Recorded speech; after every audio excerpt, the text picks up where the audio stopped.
Hey, closers, entrepreneurs, go-getters, Dana Lau here, and let's cut straight to it. You're watching this because you're sick of falling short in sales. You're tired of the missed targets, the empty pipeline, the soul-crushing feeling of watching your competition steal deals right out from under you. You know you're capable of more, but somewhere along the line, you started accepting almost and good try as answers. Well, I'm here to tell you that almost gets you nothing but a participation trophy in the game of life. This isn't about settling, it's about dominating your goals and achieving massive success. The truth is, most people fail in sales because they're making the same critical mistakes. Mistakes I'm going to break down for you right now. We're going to expose the reasons you're stuck in this rut, and more importantly, I'm going to give you the tools and the mindset to turn it all around. Get ready to transform your sales game because we're about to unlock a whole new level of success. If you're in sales, you've been there. Calls ignored, deals slipping through your fingers, and worst of all, that sinking feeling of failure. But what if I told you that failure isn't just normal, it's necessary? Today we're diving into why so many people fail in sales and more importantly, how to turn it all around. This is Sales 101, folks, but so many people miss it. Stop trying to sell and start focusing on how you can solve your prospects' problems. People can smell a sales pitch a mile away, and nobody wants to feel like they're being pushed into something they don't need. Think about it, when you're facing a challenge, are you looking for someone to hit you with a slick sales script, or are you searching for a solution that will make your life easier, better, more profitable? Exactly.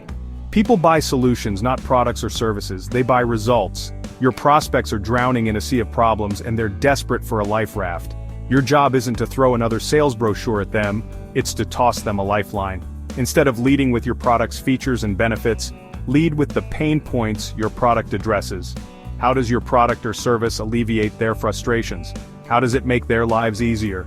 How does it save them time, money, or resources? These are the questions that keep your prospects up at night. Become the answer to their problems, and they'll be begging to buy from you. Remember, selling is about building relationships, not closing transactions. People buy from those they trust, and they trust those who understand their needs. So, ditch the salesy jargon, forget the pushy tactics, and start having real conversations with your prospects. Ask questions, listen intently, and empathize with their challenges. The more you understand their needs, the better equipped you'll be to position your product or service as the perfect solution. And when you do present your solution, frame it in terms of the value it brings to their specific situation. Don't just tell them what your product does, show them how it will directly impact their lives or businesses. Quantify the benefits whenever possible. Instead of saying, "Our software will save you time," say, "Our software will automate your administrative tasks, freeing up an additional 10 hours per week that you can dedicate to growing your business." See the difference? One is a vague promise, while the other is a tangible benefit that resonates with your prospect's desire for growth and efficiency. When you focus on solving problems and delivering value, selling becomes less about persuasion and more about providing a much-needed solution. Remember, people don't care how much you know until they know how much you care. Care about their problems, care about their success, and they'll care about your product or service. Let's talk about the elephant in the room, that big, scary monster called rejection. It's the thing that keeps most aspiring entrepreneurs stuck in their comfort zones, too afraid to pick up the phone, send that email, or walk into that meeting. But here's the cold, hard truth. Rejection is an inevitable part of sales. In fact, the more no's you get, the closer you are to a yes. Think about it. Every no is simply a stepping stone on the path to success. The most successful salespeople aren't the ones who never hear no. They're the ones who don't let rejection stop them. They understand that no doesn't always mean never. It often means not right now. Maybe your prospect isn't ready to buy today, but that doesn't mean they won't be ready tomorrow, next week, or next month. Persistence is key in sales, and the ability to overcome rejection is what separates the winners from the wannabes. So how do you conquer your fear of rejection? First, you need to reframe your perspective. Stop viewing rejection as a personal attack and start seeing it for what it is, a numbers game. The more people you reach out to, the more no's you'll encounter, but also, the more yeses you'll receive. It's a simple matter of increasing your activity level to increase your odds of success. Second, develop a thick skin. Rejection is never easy, but it's important to remember that it's not usually about you, Your prospect might be having a bad day, they might be working with a competitor, or they might simply not be a good fit for your product or service. Whatever the reason, don't take it personally. Instead, use it as an opportunity to learn and grow. Analyze what went wrong, adjust your approach, and move on to the next prospect with even greater determination. Third, embrace the power of no. Every time you hear no, view it as a chance to improve your sales skills. Ask yourself, what could I have done differently?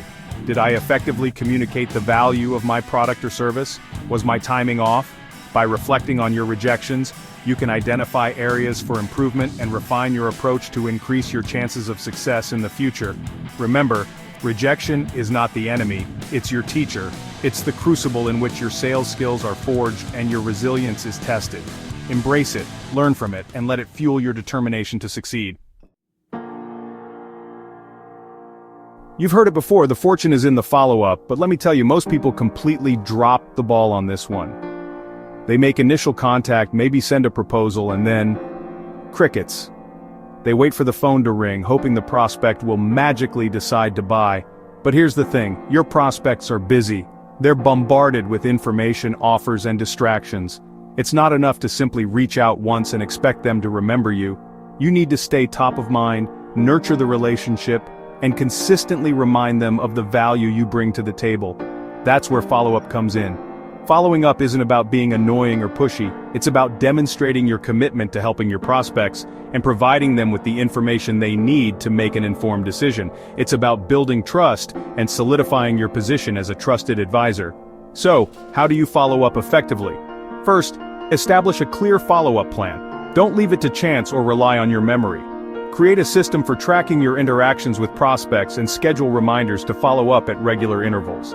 This could be a simple spreadsheet, a CRM system, or even a series of handwritten notes. The important thing is to have a system in place that works for you. Second, vary your follow-up methods. Don't just rely on email. Pick up the phone, send a handwritten note, connect on social media, or even schedule a quick video call. The more creative and personalized your follow-up, the more likely you are to stand out from the competition. Third, provide value with every interaction. Don't just check in to see if they're ready to buy. Offer valuable insights, share relevant articles or case studies, or invite them to a webinar or event that would be beneficial to them. Your goal is to position yourself as a resource, not just a salesperson. Remember, following up is an ongoing process, not a one-time event. It's about building relationships, nurturing leads, and staying top of mind until your prospects are ready to buy. So ditch the excuses, embrace the power of follow-up, and watch your sales soar. Listen, I'm not going to sugarcoat it. Failure in sales is inevitable. You will hear no, you will lose deals, and you will face setbacks. But that's okay. The difference between those who succeed and those who don't is how they respond to those setbacks. Successful salespeople don't let failure define them. They use it as fuel to work harder, smarter, and more strategically. They learn from their mistakes, adjust their approach, and come back stronger than ever. So, the next time you face rejection, don't get discouraged. Don't throw in the towel. Listen, failure in sales is guaranteed, but so is success if you push through. If you found this helpful, smash that like button, subscribe for more game-changing sales tips, and drop a comment. What's the biggest sales challenge you've faced?